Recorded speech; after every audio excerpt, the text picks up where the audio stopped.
So welcome to a brand new video, and you've seen the title, the top 3 most profitable SMMA niches in 2020. As some of you may know, I released a video on how to pick an SMMA niche in 2020 a few weeks back. You might have seen that video, and in that video what I did is I walked you through the process that you should follow to pick a niche. I'm giving you a few criteria that you should have in mind when it comes to picking a niche, which is one of the most important things when it comes to actually building an agency. And basically what I said in that video, my main premise is that one size does not fit all. And really the niche that you pick depends on the lifestyle that you want, kind of how you want to structure your agency, where your passion lies. But what I wanted to do in this video is give you the top 3 niches that in my opinion are going to be booming in 2020. What lifestyles you can expect from it, does it even apply to you? Why I think they're a huge opportunity, and lastly, how you can get started with them. So it's going to be really juicy. I've put together a little presentation for you guys on my computer, and so let's get right into it. All right, so really excited for this presentation. It's going to be so juicy, so value packed, and I'm going to be doing it on my standing desk today, and I've got the LED lights in the back. What I can tell you guys is the studio is really coming along, but yeah, let's get right into it. The top 3 most profitable SMMA niches in 2020. Now, you should only consider these if the following applies to you. Number 1, you have no affinity to other niches. You're not really passionate about any other niche. You treat SMMA as what it is and what it should be: a cash flow business, a way to build a high-level network and add value to business owners, and a form of developing incredibly valuable skills that will serve you very well for the future. This one topic I want to talk about in later videos, because a lot of people, I think that SMA is going to be here today, maybe for the next year, but it's not something that is truly sustainable in the future. And that is a really big limiting belief, and that is a really common misconception that a lot of people have. But the thing about building an SMA, some of the amazing perks that it has is, first of all, incredible profitability, incredible profit levels, incredible cash flow. Also, you build a really incredible network if you do this well, and really if you follow what I teach in this channel, because you're going to be, you're really going to be speaking to high-level business owners who are leading the companies that you admire, and potentially even working with them. And that's going to give you incredible, first of all, social skills, but also it's going to open a lot of doors for you going forward. And most importantly, probably, is you acquire this incredible set of skills that then you can use, marketing skills, building a team, sales, etc., that you can then transfer to building, a passion business, right? A passion project. Whether it's as a brand or whether you want to really take your agency to the next level. But yeah, that's really what a lot of people neglect, and a lot of people just, think has no longevity. But as we can see here, building an SMA is an incredible way to really kickstart your entrepreneurship career. Even if you're 30, 40 years old, it's an incredible way to acquire very valuable skills. So yeah, that is the first thing that I will say. The second thing is the lifestyle. You value location and time freedom. Your ideal lifestyle, apart from the money, includes traveling. And this might seem like something that everyone wants, but I also know that there's some people that prefer having just a local base, that don't really, they're not really in it for the traveling or the time freedom, and that just prefer having a really cool office and just being at a specific place for the vast majority of the time, and not really traveling. And what I can tell you guys is I'm certainly in the middle. So I love traveling, but I really do need a base to get real work done and really build a business, right? I don't quite think digital nomad lifestyle is going to be for me. Do bear in mind, I'm actually going to be trying it quite a lot this year, and so I'll let you guys know how that goes. But yeah, keep in mind that that's kind of the lifestyle that these niches feed into. And so the third thing is you have at least spent 3 months plus on your current niche. Do not niche hop. These niches will seem attractive. If you're midway into a niche, stick with it. Save these niches for only when you're struggling so much that you can't sleep at night. The reason why I say that, and that might be a bit extreme, but I feel very strongly about the misconception that a lot of people have that they can just niche hop for the first few months when they're just starting out with SMA. And in my video on how to pick an SMA niche in 2020, one of the main premises there is you really need to do a lot of pre-plan, a lot of upfront work when it comes to actually picking the niche. But once you've decided on a niche, go full into it. Don't niche hop, don't look into other niches, because that's just going to give you shiny object syndrome, and it's really not going to allow you to hit that next level. That only comes when you get incredibly good with a niche, when you know that niche like no one else in your industry. And so those are the 3 things that you need to keep in mind if you're going to go and actually apply these niches. And the 4th thing is they're willing to put in the work. No need to say this, but none of these niches are easy. None will get you rich quick. Certain factors that can make them better, but they will require work. For example, for some of these niches, and I'll be talking about this in just a second, but for some of these niches, the outreach part of things, the sales side of things might be easier, but the actual service delivery will make up for it. And so the service delivery will be harder than for a lot of other niches. And so there's perks, there's pros and cons for different niches. It all comes down to the lifestyle that you want. It all comes down to the kind of structure, business structure that you want as an agency owner. And so here they are. Top 3 niches. Number 1, e-commerce. Number 2, personal brands and info product businesses. And number 3, SaaS companies. What do they all have in common? They operate online. Here's what that means. Business benefits. First of all, Shopify's growth, 55% growth from 2018 to 2019, which is a testament to the growing demand, I should say there, which means there's a lot of demand from this niche for digital marketing. Number 2, high demand. Digital marketing is even more vital for these businesses because often their only way of attracting predictable traffic in huge quantities is digital marketing and online advertising.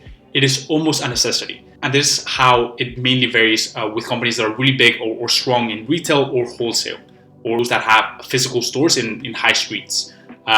Their traffic will be people passing by the store. Their traffic will be customers from that retail store. But with a lot of companies whose sole revenue and whose sole sales process takes place online, really the only way to get eyeballs and traffic to their offer is digital marketing.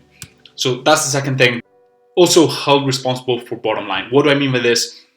With online advertising, with these niches, you can directly attribute results to your work because you're optimizing for conversions instead of leads. The North Star is getting people to buy from a specific landing page or a specific website. And you can, that's very trackable and tangible with Facebook ads that optimize for conversions. With Facebook ads that optimize for leads. And so, for example, you're bringing, without getting too esoteric into the Facebook ads side of things, but for those businesses who you're bringing leads, for example, to sign up for a free gym pass or a free teeth clean, those type of clients can't directly correlate to revenue. But for this type of niches, you're held responsible for bottom line, which is, for me, in my opinion, it's amazing because you can directly say, hey, this is the value that we're bringing your business. You don't have to calculate how they converted the leads or rely on them for closing the leads that you bring them.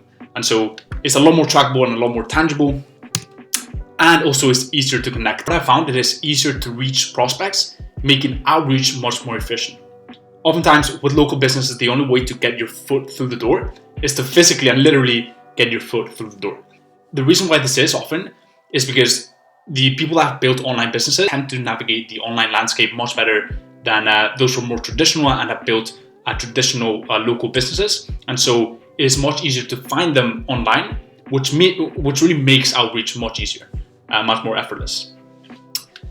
Then moving on to personal lifestyle benefits. Number 1, virtual. All contact, outreach, sales calls, reporting, communication is done virtually. And so there's no need for physical meetings. They wouldn't expect it either, simply because everything is virtual. You don't have to physically be meeting up with them. The whole business revolves around the online landscape. And so that is a personal benefit that, for me, in my opinion, is amazing. It saves a lot of time. Location freedom, you're not constrained by location, which means any country essentially works. I have clients pretty much all around the world, US, UK, Spain, France, Germany, what else?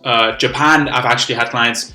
China, I've had one client. And so I love the fact that location does not restrict the prospects that I reach out to. I love the variety of cultures, and I love the business traveling opportunities it offers. I really love the fact that, if I like a company and just because they're in China or based in Japan, that does not restrict me. I can still reach out to them. I can still find them on LinkedIn. We can start a chat and we can have a conversation even though I'm never physically going to meet them. And I would never be able to physically meet them unless they fly me out or whatever, right? Also, bigger retainers. E-commerce, info products, and SaaS companies are much more scalable. It's a much more scalable business model, and they have higher profit margins. Also, your value at the end of the month is very clear, and so it is much easier to convey why your retainer is worth what it's worth, and hence increase the value of the retainer. That's also the problem with a lot of the lead generation strategies. It's not as tangible, it's not as trackable, which means you can't directly say, hey, look, we're spending this much for you, plus the investment that you're putting into us to manage this for you, and this is what you're getting out, each month, right? And so, the difference between that is our value, and that's why we can take a pretty big chunk of that, or a substantial chunk, or a tiny chunk, but still a massive value. And so it is much easier to convey why your retainer is worth what it's worth. Talking about that in later videos, all about pricing and really cost structures. But the general idea is that you can charge bigger retainers when it comes to this type of clients. Also, network. You meet cutting edge business owners, founders, and CEOs of some of the brands that you love and use. Your network also tends to be larger due to their online predisposition, and can lead to good referral business. I've gotten to work with businesses that I love and used way before becoming my client, a client of our agency. And so again, that's why I love the fact that with these businesses, you're not restricted by location, and you can reach out to these people. You can reach out to them on LinkedIn, and so you don't have to go to local businesses just because you live in a specific area or a specific city. You can literally take a product that you love and reach out to them. And start a conversation that way, and it could certainly lead to a business opportunity. So that's what I also love. Those are really the personal lifestyle benefits that I see with this niches. And also I wanted to include this section, which is obviously the potential drawbacks. There are some drawbacks. All in all, I truly believe that in the overarching, in the big picture, these are incredible niches, but there are also potential drawbacks. So really the first thing, probably the biggest thing here, is the service delivery. It is harder to get results than lead gen ads, and that is your number one priority. And that is one thing that I want you guys to keep in mind when you're watching my content, and really when you're building an agency. Your number one priority is to have incredible service and to provide massive value for your clients. Without that, there's no longevity to your agency. Without that, there's no growth.